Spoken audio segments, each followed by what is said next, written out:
Hello दोस्तों, स्वागत है आपका हमारे चैनल सक्सेस 110।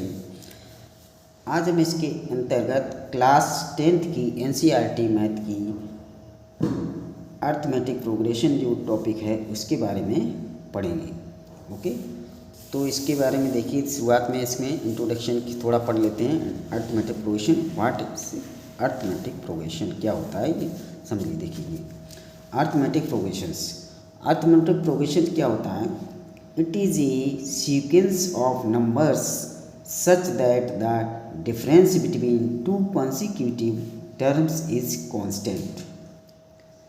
तो ये क्या होती है? एक सीक्वेंस होती है, सीरीज होती है, श्रेणी, जिसमें कि एक जो नंबर्स के मतलब टर्म्स में है, प्रत्येक क्रमागत नंबर्स में जो डिफरेंस होता है वो समान होता है, कांस्टेंट डिफरेंस होता है। ठीक है, और ये इसमें जो है डिफरेंस प्लस में भी हो सकता है, माइनस में भी हो सकता है, तो डिफरेंस जो है वो हमेशा सेम रहेगा, सेम डिफरेंस। ओके, तो यहाँ से देखिए ये है, और सीक्वेंस क्या होता है? It is set of numbers arrange in A definite order. ये सीरीज होती है, किसी भी ऑर्डर में जो हम नंबर्स को अरेंज कर देते हैं उसको कहते हैं सीक्वेंस या सीरीज, श्रेणी। ठीक है, तो अर्थमेटिक प्रोग्रेशन क्या हुआ? It is a sequence of numbers, एक नंबर्स की श्रृंखला होती है, such that the difference between two consecutive terms is constant. दो लगातार क्रमागत जो नंबर्स हैं उनके बीच का डिफरेंस समान होना चाहिए, बिल्कुल समान, तभी वो अर्थमेटिक प्रोग्रेशन होगी। और इसमें जो है इसको शॉर्ट में बोलते हैं AP, अर्थमेटिक प्रोग्रेशन। देखिए, इसमें जब इसके एग्जाम्पल देखते हैं कुछ, तब समझ में क्लियर होगा इसको। ये एग्जाम्पल इसमें जैसे हमने ले लिया है, एग्जाम्पल दीजिए। देखिए, एग्जाम्पल लीजिए इजी, जैसे इसमें फर्स्ट इक्वेशन ले, हम कोई भी चांस ले लें 1 2 3 4 5 6 7, ये कहाँ तक? 100 तक। ओके, 100 तक हमने ये नंबर्स ले लिए। दूसरा एग्जाम्पल लिया है हमने 100 70 40 10। इस तरीके से ये इस तरह से आगे चलती गई, इसका लास्ट टर्म नहीं दिया है, इनफाइनाइट तक ये इस तरीके से चलती चली जाएगी। और एक एग्जाम्पल और देखते हैं। देखिए, इसमें 4 4 4 4, ये इस तरीके से चलती चलेगी इनफाइनाइट तक। ये इसका लास्ट टर्म कोई नंबर्स की कोई लिमिटेड नंबर्स नहीं है इसमें, इस तरह से। तो ये हमने इस एग्जाम्पल ले लिया। तो इसमें देखो अंतर, देखो इसमें कितना है, इसमें देखो एक का अंतर रहती, 4 में से 3 1, 5 में से 4 घटाए 1, 6 में से 5 घटाए 1, तो हर नंबर्स में कांस्टेंट इसका जो नंबर है, अंतर है, वो समान है। इसी तरीके से इसमें देखिए ये घट रही है, इसमें से कम हो रहा है, तो इसमें ये इस दूसरे पद में से पहला पद घटाएंगे, देखियो -30 आएगा, इसमें से इसको घटाएंगे फिर भी -30 आएगा, इसमें से इस तरह से इसका -3 अंतर समान है अंतर। इस तरह से देखिए यहाँ से 0 आ रहा है, देखो यहाँ से 4 में से 4 0, 4 में से 4 0 0, ये सारे अंतर इसमें 0 आ रहा। तो ये भी एक AP है, ये भी एक अर्थमेटिक प्रोग्रेशन है, क्योंकि इसमें अंतर जो है समान है, समान अंतर आना चाहिए, भले ही पद बिल्कुल सेम हो। तो ये जो है एक AP है। ठीक, अब देखिए, देखते हैं types of AP। Types of AP, कितने प्रकार की AP होती है इसको समझते हैं। Types of AP, types of AP। ठीक है, तो ये होती है 2 प्रकार की। देखो, फाइनाइट, एक होती है फाइनाइट AP, और दूसरी होती है इनफाइनाइट AP। ठीक, तो एक होती है फाइनाइट AP और दूसरी इनफाइनाइट AP। तो फाइनाइट AP में क्या होता है? The AP has limited terms, इसमें क्या होता है, इसमें लिमिटेड टर्म्स, इससे जैसे ये इसमें ये फाइनाइट है, ये थे लिमिटेड टर्म्स, इस ये कैसी फाइनाइट एपी है, ये है फाइनाइट एपी, ठीक है, क्योंकि इसमें लिमिटेड टर्म्स है। और देखो इसमें लिमिटेड नहीं है, इसमें कोई पदों की गिनती पता नहीं है, तो ये इनफाइनाइट एपी हो गई, इनफाइनाइट एपी, ठीक है। तो यहाँ से ये हो जाएगा the AP has limited terms. कितने टर्म्स होते हैं, लिमिटेड, मतलब इसमें लिमिटेड टर्म्स होंगे, लिमिटेड टर्म्स, ठीक। इस तरीक़े से इसमें क्या होंगे, AP has, the AP has unlimited terms, AP has unlimited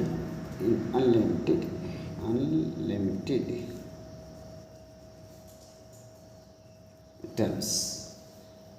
this terms are, ये जो हैं जो अनलिमिटेड टर्म्स होते हैं, इनको फिर कह लेते हैं इनफाइनाइट एपी कहलाती है। जैसे ये हमने एग्जाम्पल लिया था, देखो ये फाइनाइट का है और ये इनफाइनाइट का है, ठीक है। अब देखिए इसी में आगे है कि अब हम इसके टर्म्स के बारे में जानते हैं थोड़ा, ये क्या होता है।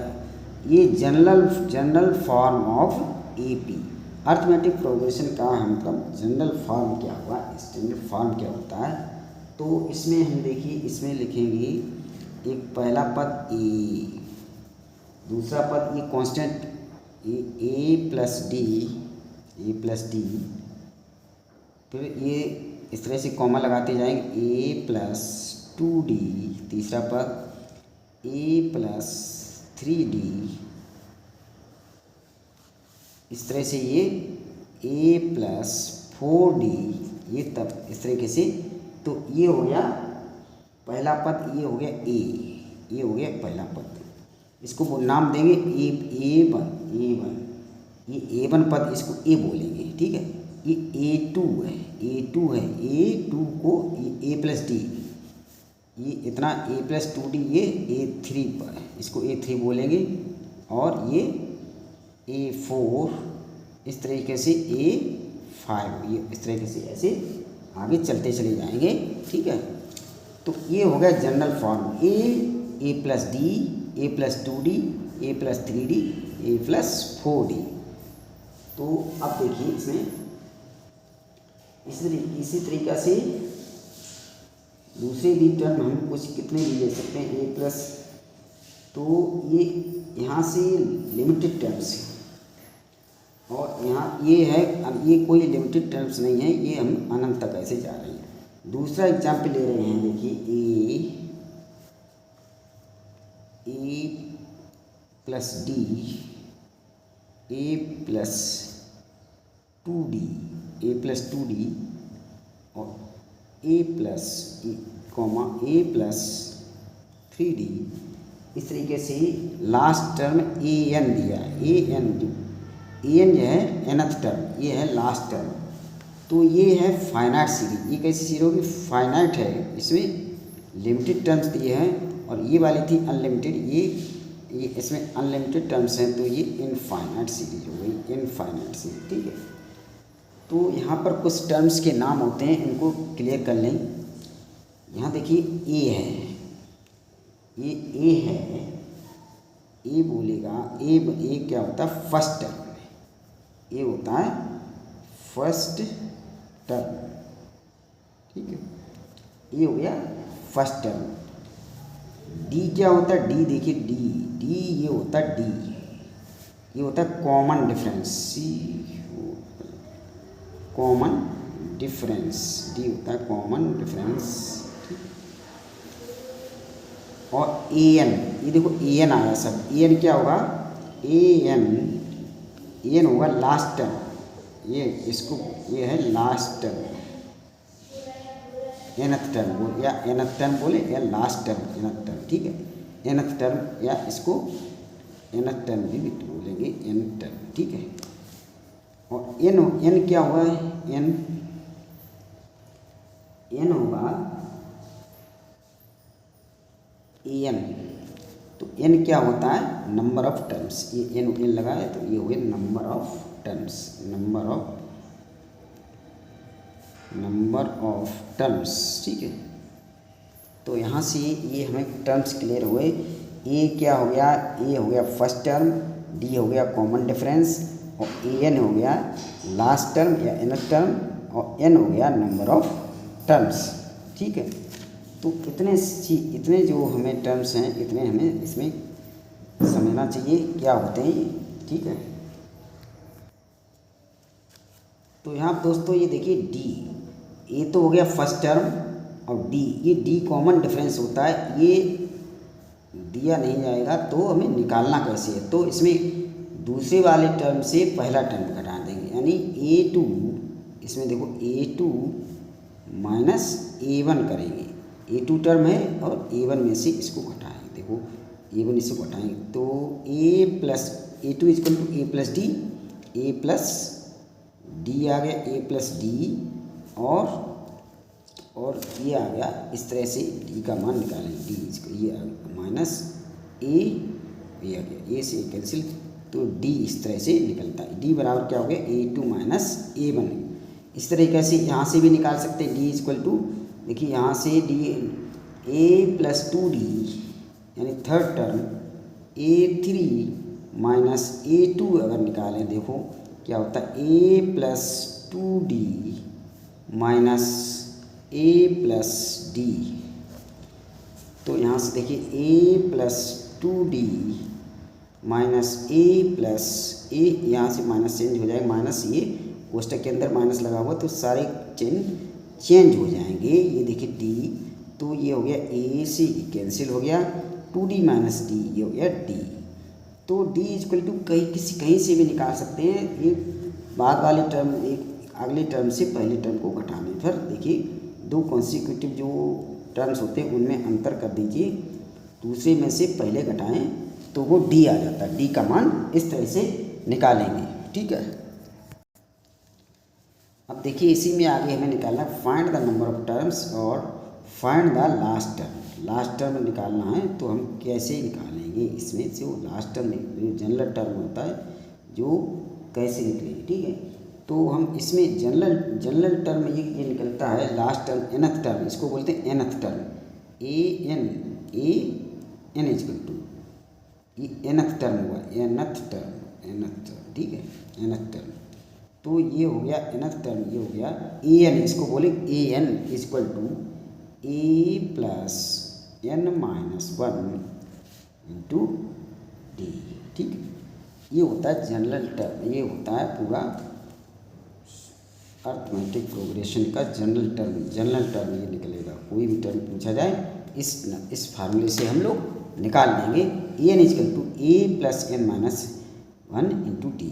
ए एन हो गया जो टर्म्स लास्ट टर्म, एन जितना टर्म पूछा गया एन रखेंगे, A first term, N number of terms जितना दिया है वो भर में कितना निकालना है -1, डी कॉमन डिफरेंस।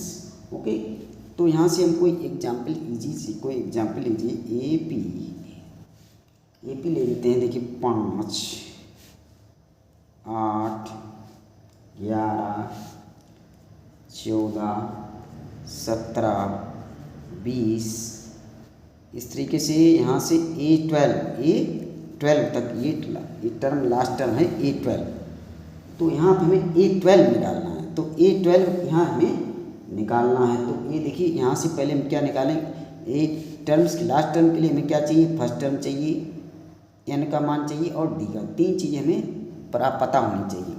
तो यहाँ से ए इक्वल टू तो दिया है, ए इक्वल टू कितना दिया, देखो 5 दिया है, ए इक्वल टू 5 आ गया। ठीक है, तो ए इक्वल टू 5 और डी इक्वल टू निकालो, डी भाई देखो डी इक्वल टू, इसमें से सेकेंड टर्म में से फर्स्ट टर्म घटाएंगे तो 8 में से 5 करें, A2 माइनस A1 कराएंगे, A2 माइनस A1 करेंगे, A1, तो A2 माइनस A1 ये किया हमने, तो ये आ गया 8 माइनस 5 इक्वल टू 3।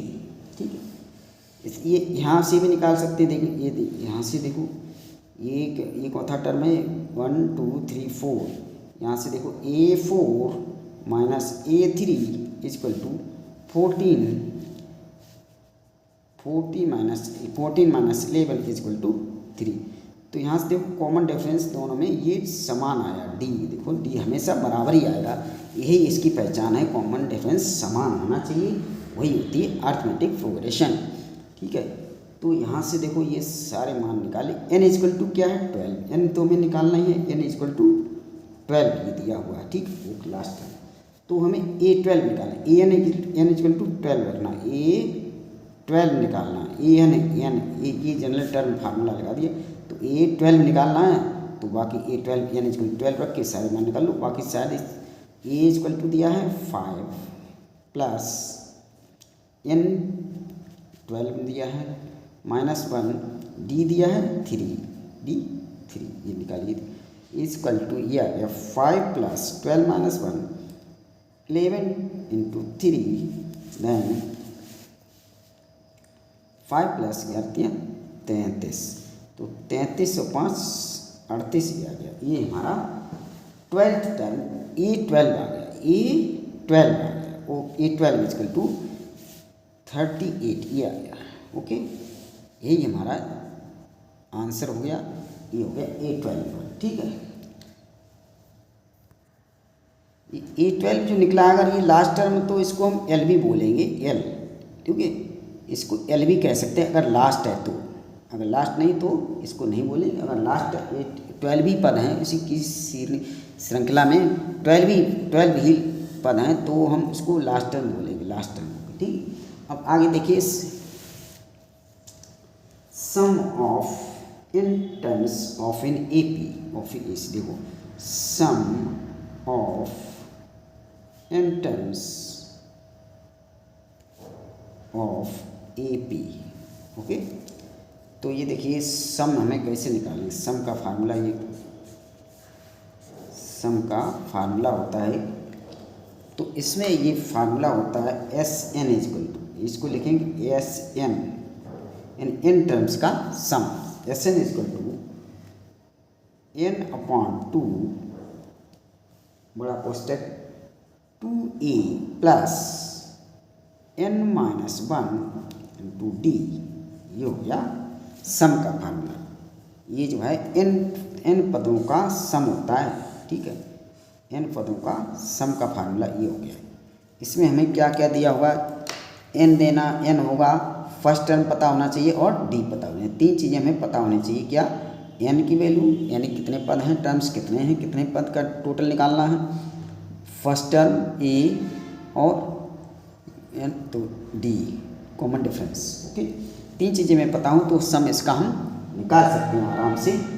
तो इसी में मान लो हमें इसी टर्म, ये सीरीज दी हुई थी पहले, ये वाली थी, ये 12 पद, तो हमें इसी 12 पदों का हमें सम निकालना, टोटल निकालना इसका। तो यहाँ से देखिए इसको कैसे करेंगे, S equal to S12, S ऐसे लिखें, S12 इक्वल टू 12/2,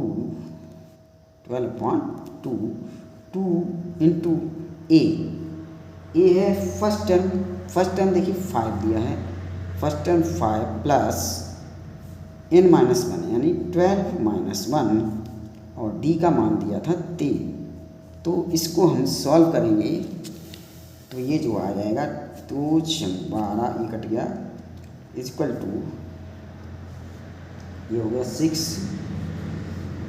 2 5 10 10 प्लस ये 12-1 11 यानी 33, तो 33 ये हो गया, ये आ जाएगा 6 इंटू 33 प्लस 10 43, ये 43, तो इसका मल्टीप्लाई इसमें कर दीजिए, 18 से लगा 1 6 24 25 25 258, ये हमारा 12 पदों का टोटल आ गया, 12 पदों का सम आ गया। ओके, ये हो गया 12 पदों का सम। तो इसमें ये हमने सीखा था कि इसका सम क्या फार्मूला होता है, SN equal to n/2 2a plus n-1 into 2, इस फार्मूले को याद रखिए।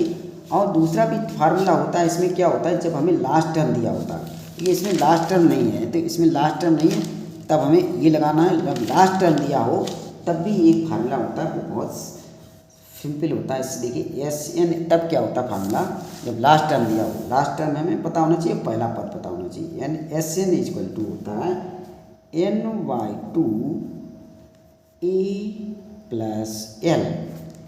ये है फर्स्ट टर्म, ये लास्ट टर्म। ओके, तो यहाँ से a प्लस एल और तीन चीज़ें इसमें पता होनी चाहिए, एन और फर्स्ट टर्म और एंड लास्ट टर्म।